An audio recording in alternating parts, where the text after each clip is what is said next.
Boa noite a todos. Com prazer, estamos aqui de novo para conversarmos sobre um tema muito interessante e muito atual também. Baseado num livro da Amélia Rodrigues, Até o Fim dos Tempos, em que ela tem uma página muito bonita que se chama Jesus, o Libertador da Mulher. Nós fizemos algumas reflexões a respeito disso. E ela vai nos dizer que nos passos de Jesus e ministério sempre estiveram presentes mulheres, sempre abnegadas, davam apoio, nobreza, caracterizando uma parte superior dos seus ensinamentos. E subjugada por aquela tradição onde elas estavam, né, colocadas, relegada a um plano secundário, as mulheres eram objeto de desdém dos homens, serviam apenas para reprodução e abuso. É verdade. Em muitos lugares ainda continua assim. Não é?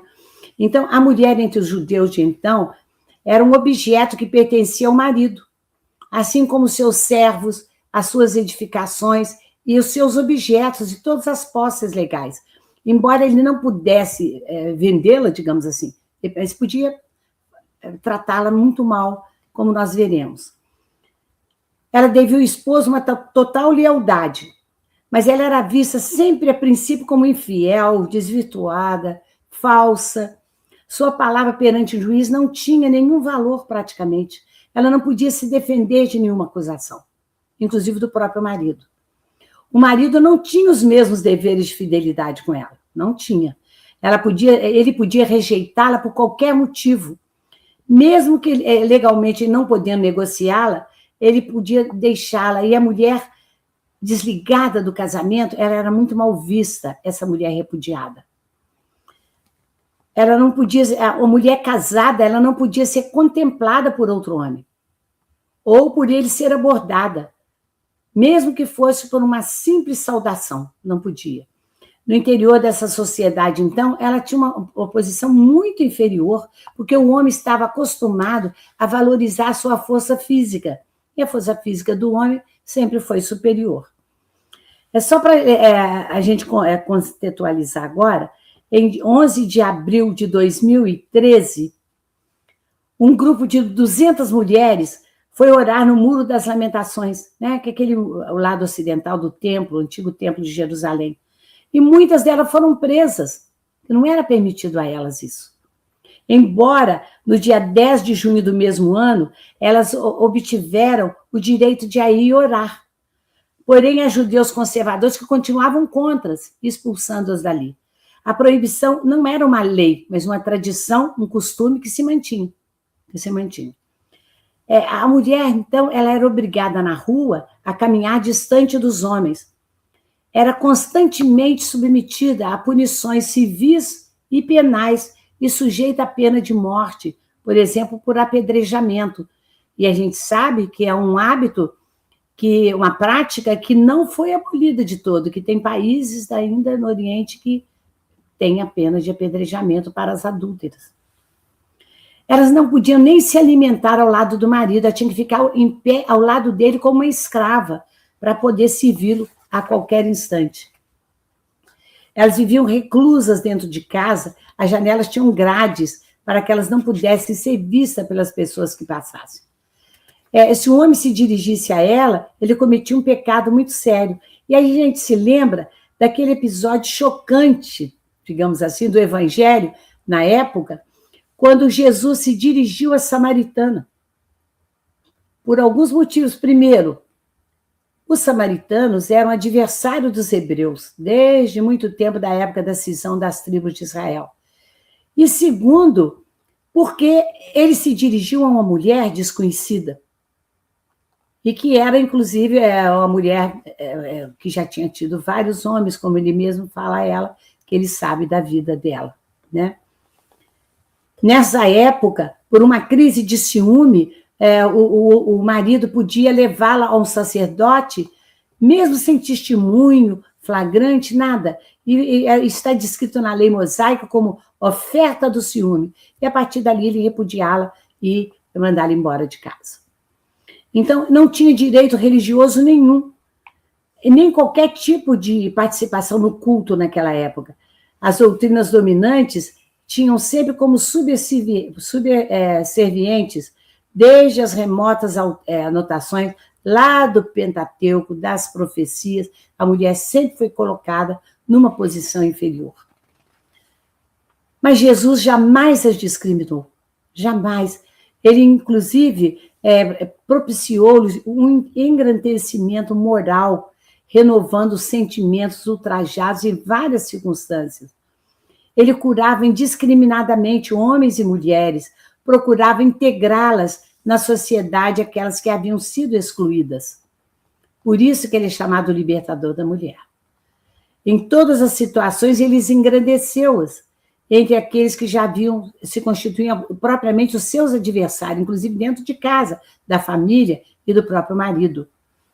Havia um preconceito muito grande dos judeus, inclusive quando elas eram incluídas no próprio cortejo que seguia Jesus, né, nas suas pregações. Até Maria Madalena, ela foi mesmo repudiada pelos próprios apóstolos, porque ela tinha sido uma mulher considerada uma mulher de vida fácil por eles. Mas ele deu a ela um lugar muito especial, inclusive aparecendo a ela no episódio da ressurreição, não é mesmo? Então, ele deu a elas, às mulheres, Jesus deu, convocando um dever dela muito grande, tanto doméstico, de cuidar da família, como de promovê-las como educadoras até da própria religião, porque elas tinham uma função, na medida que elas seguiam Jesus, elas não seguiam só para aprender com ele, elas tinham uma função também.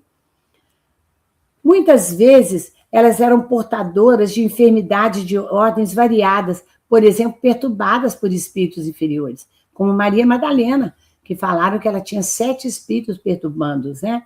Ele libertava ela com imenso carinho, sempre conclamando para que elas não voltassem a pecar. Então, ele as educava nesse sentido, não é?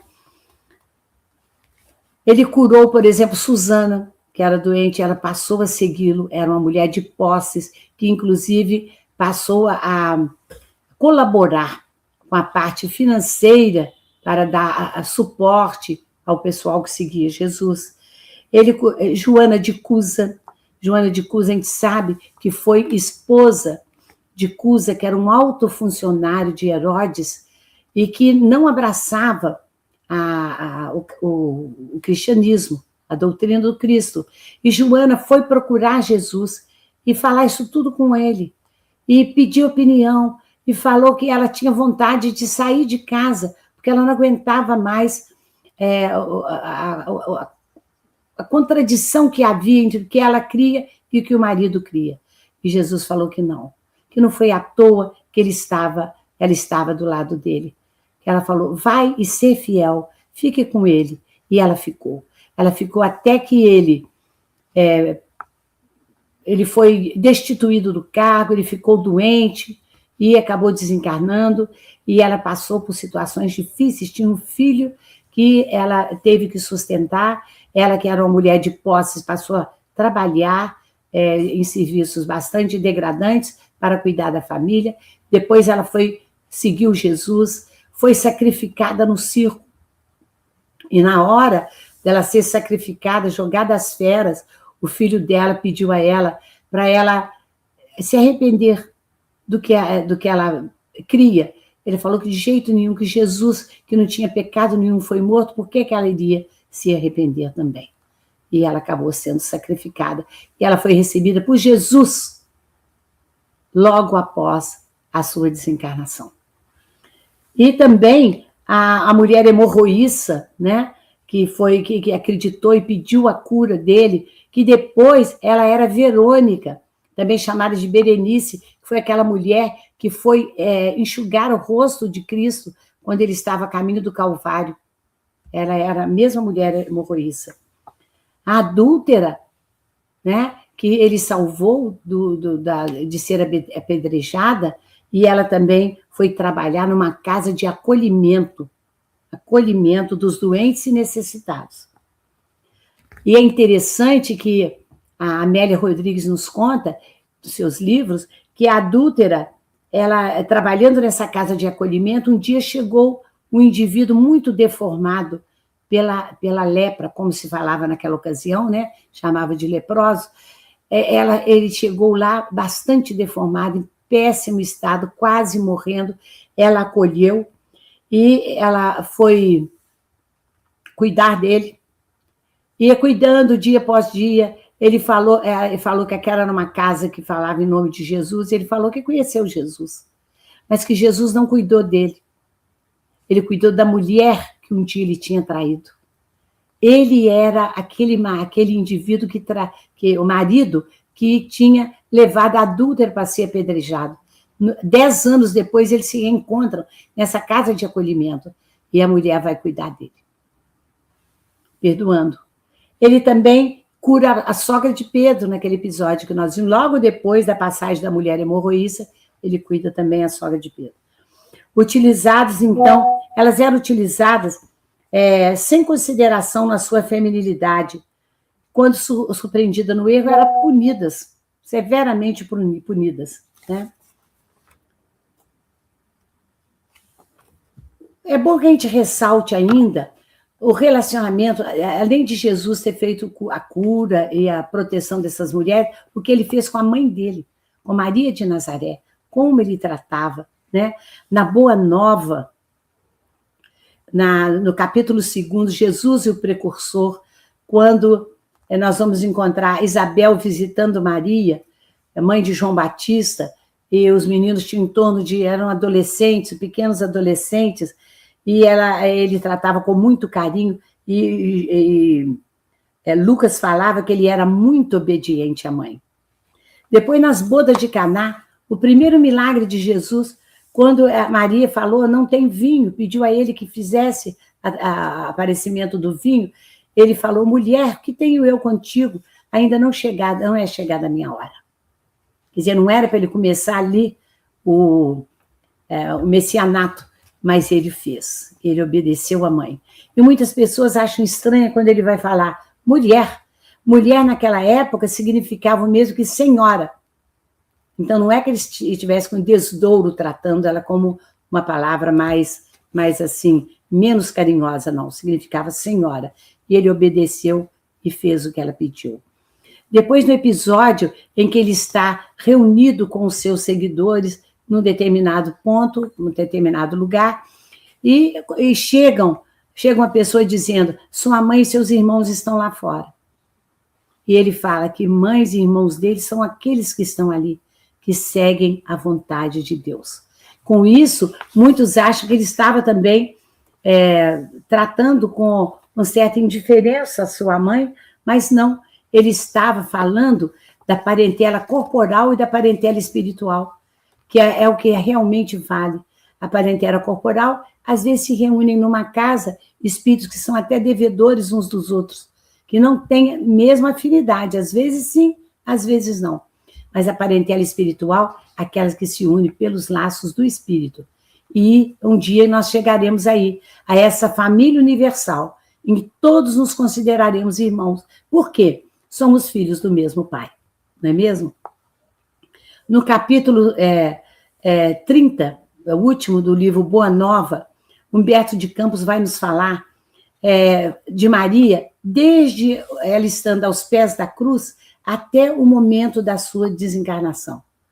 E é muito lindo quando ele vai nos dizer que um dia ela estando em casa, ela era chamada Mãe Santíssima, por todos aqueles que a procuravam. Ela estando em casa, ela vê chegar um indivíduo com a sua túnica e tudo, e ela não reconhece. Ela acha que é um daqueles que a procura. Quando a voz dele fez com que ela pensasse numa doçura que ela não sabia identificar. E ela estava ali, ele veio falar com ela, chamá-la de minha mãe, eu estou aqui. E veio levá-la depois para ser a rainha dos anjos junto ao Criador. Então é outra passagem muito linda em que Jesus mostra a sua dedicação à sua mãe. e seu carinho, né?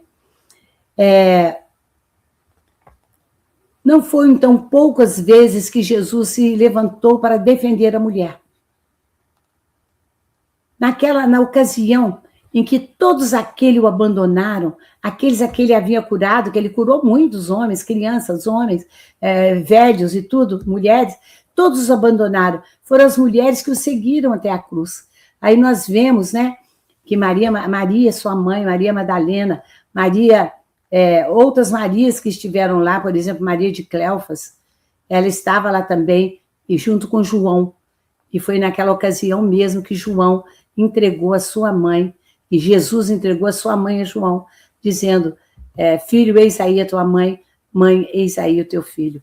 Quer dizer, na hora suprema do sacrifício e da dor, ele se lembrou da mãe e quis deixá-la amparada. E foi o que João fez. Até que ela levou para uma casinha em Éfeso e ela ficou lá até o fim dos seus dias, né?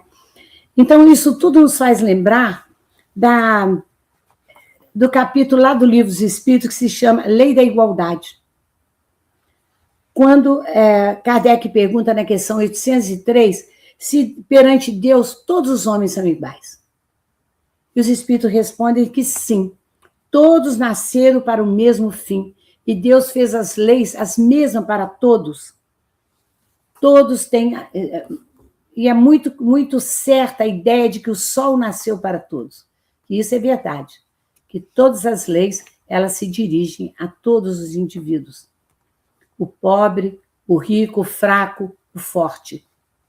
Aí, Kardec pergunta, por que Deus não deu as mesmas aptidões a todos os homens? E os espíritos respondem que Deus criou todos os espíritos iguais. A gente sabe, simples e ignorantes, né? Mas cada um deles vive há mais ou menos tempo. Hoje, aqui onde estamos, eles não têm uma igualdade já de evolução. Um evoluiu mais e o outro menos. E tem também eles têm a oportunidade, as oportunidades que eles podem aproveitar ou não. Que eles têm o seu livre-arbítrio para seguir. Muitos fizeram, então, mais aquisições do que outros. Tiveram mais experiências. Que é necessária essa variedade de aptidões para que os homens se ajudem uns aos outros, não é? Para que essa diversidade faça com que todos progridam, cada um às vezes num campo, mas que todos possam progredir. O que um não sabe fazer, o outro ensina. E essa solidariedade, né, junto com a fraternidade, que vai levar à evolução. Então, ele vai perguntar se são iguais perante Deus o homem e a mulher, se eles têm o mesmo direito. Aí a resposta dos espíritos é: Deus não outorgou a ambos a inteligência do bem e do mal e a faculdade de progredir? Ou seja, todos são iguais. Ele deu a todos o mesmo direito. De onde provém a inferioridade moral da mulher em certas regiões? Kardec pergunta, que ainda persiste, nós sabemos. Ele fala do predomínio injusto e cruel que sobre ela assumiu o homem. É resultado das instituições sociais e do abuso da força sobre a fraqueza. Entre os homens moralmente pouco adiantados, a força é que faz o direito. Nós sabemos que quanto mais atrasada a sociedade, né, o direito é exercido pela força, como nos povos primitivos era. Com que fim mais fraca fisicamente do que o homem é a mulher? Por que a mulher é mais fraca fisicamente, então? Eles respondem, porque ela tem funções especiais. Ao homem, por ser mais forte, cabe os trabalhos rudes. À mulher, os trabalhos leves. A ambos o dever de se ajudarem mutuamente a suportarem as provas de uma vida cheia de amargor, como é a vida aqui no nosso planeta, de provas e expiações. Quer dizer, eles devem trabalhar lado a lado, não um contra o outro. A fraqueza física da mulher não a coloca naturalmente sob a dependência do homem? Kardec pergunta. A força que a um sexo Deus concedeu era para proteger o outro e não para escravizar.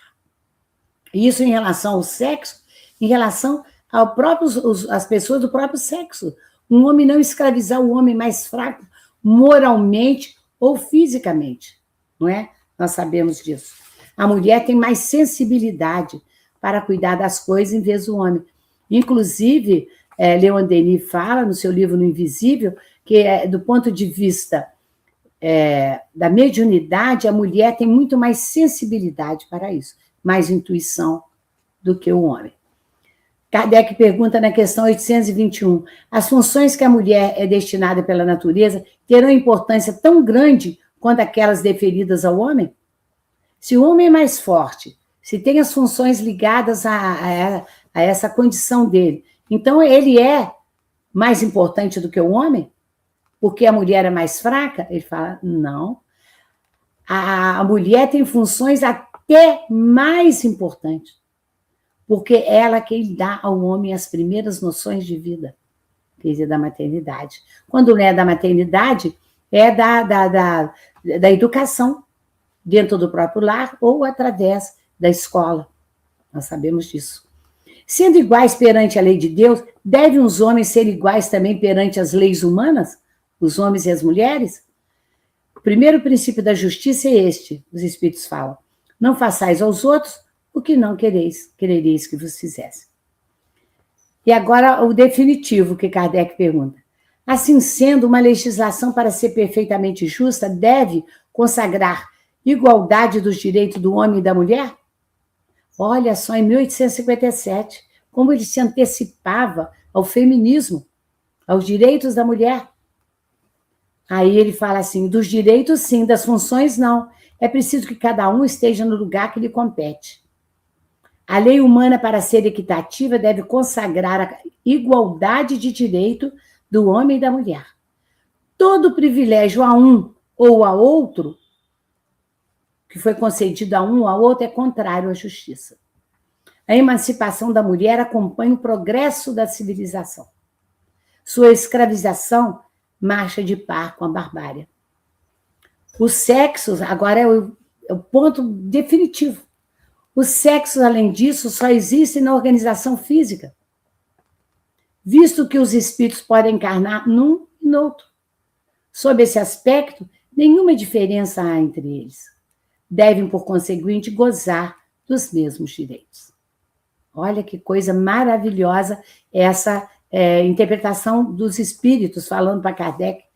São iguais, porque não há homem e mulher do ponto de vista espiritual.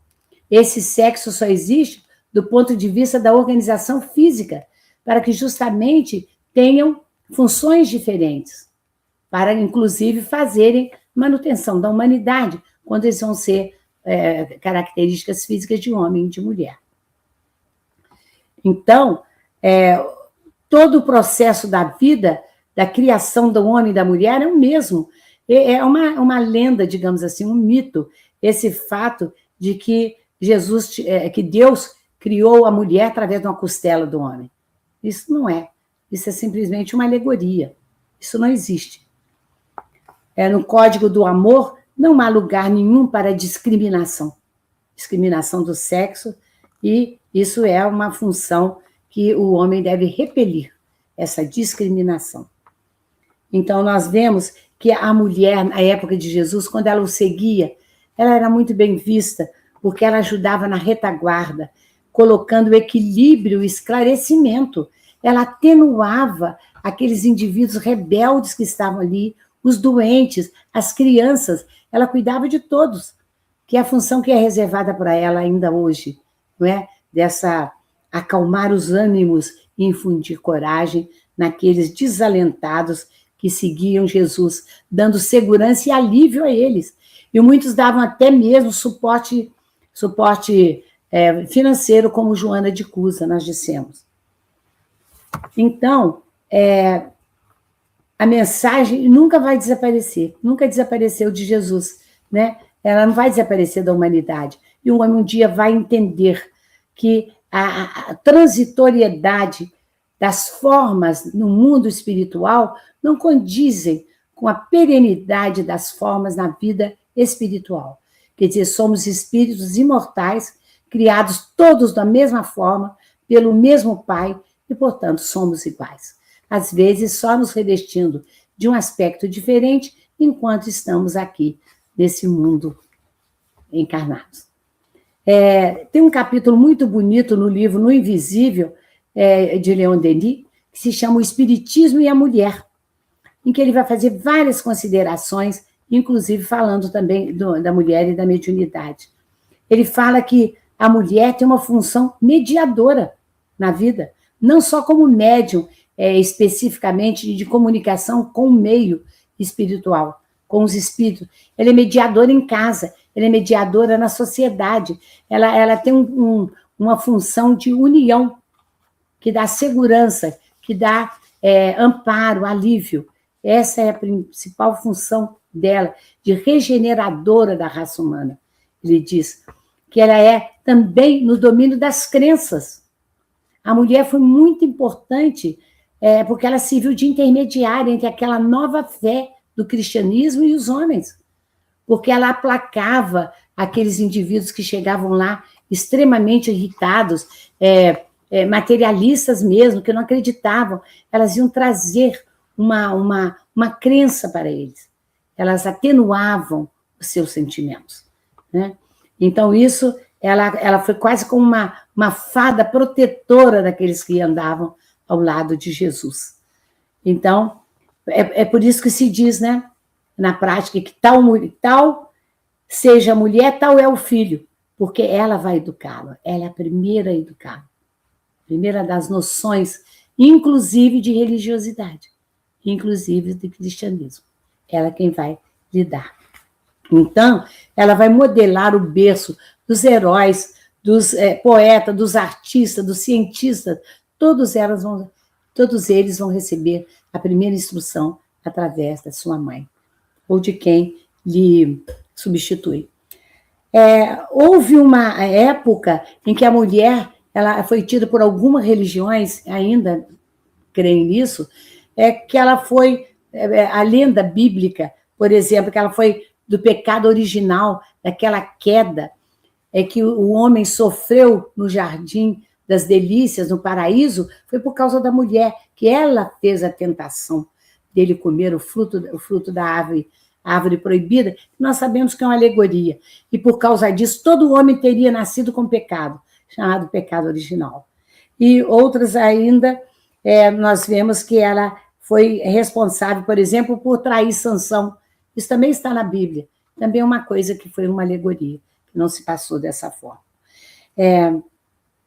Então, apesar dela receber, em muitas situações, a censura, não é, o desamparo da sociedade, ela sempre foi fiel à família, aos filhos, ela sempre teve uma conotação de religiosidade superior até a do homem, não é?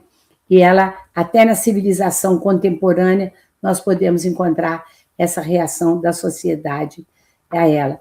Mas o moderno espiritualismo, graças às suas práticas, à doutrina, vem trazendo, através do ideal do amor, da equidade, uma situação diversa. E até o feminismo mesmo veio trazer novas ideias em relação à equidade de tratamento do homem e da mulher, até pela sociedade, pelas leis inclusive que vão fazer com que ela seja inserida no mercado de trabalho, veio trazer uma diferença nesse tipo de tratamento. Mas sempre devemos lembrar que o feminismo não veio para colocar a mulher contra o homem. Conforme dito, já desde muito tempo, ela veio para trabalhar ao lado dele, dando a ele o suporte emocional, espiritual que ele precisa, e ele procurando defendê-la com a força de trabalho que ele tem maior do que ela. Então, para trabalharem juntos, nunca em oposição um com o outro. As conquistas das mulheres, elas avançaram no tempo. Avançaram, sim. Embora nós sabemos que muito ainda tem que ser conquistado, nós devemos lembrar, por exemplo, uma das grandes conquistas femininas foi o direito à cidadania, o direito ao voto. Ela se sentir assim, prestigiada na sociedade, ela se sentir contada no meio daqueles que vivem, porque ela conquistou o direito ao voto, aí ele escolheu um governante para ela. O primeiro país do mundo a fazer isso foi em 1893. Pouco tempo, foi a Nova Zelândia. No Brasil, foi em 24 de fevereiro de 1932. Tem 94 anos só que a mulher passou a votar, não é? Então, nós pedimos que Jesus, que foi um grande inovador, grande libertador das mulheres, já há mais de 2000 anos, que ele continue a abençoar as mulheres, mostrando ao mundo a igualdade perante os homens, unidos na missão deles se elevarem mutuamente, conjuntamente. Embora nós saibamos que o feminicídio em 2025 alcançou, 2026 nós não temos ainda o número, mas no ano passado ele alcançou o maior número de violência possível contra a mulher, e que expõe a falência desse sistema de proteção a ela, e que nós devemos lutar para continuar fazendo. E para isso nós pedimos que Maria Santíssima, que tanto cuidou daqueles deserdados da sorte, dos enfermos, da parte física e espiritual, ele continue inspirando os nossos governantes, inspirando as nossas mulheres a trazerem para o nosso mundo em que vivemos a doutrina de Jesus aplicada na sua forma de fraternidade, para que todos se sintam irmãos, sem discriminação, filhos do mesmo Pai, um só rebanho e com um só pastor, que é Jesus. Obrigada.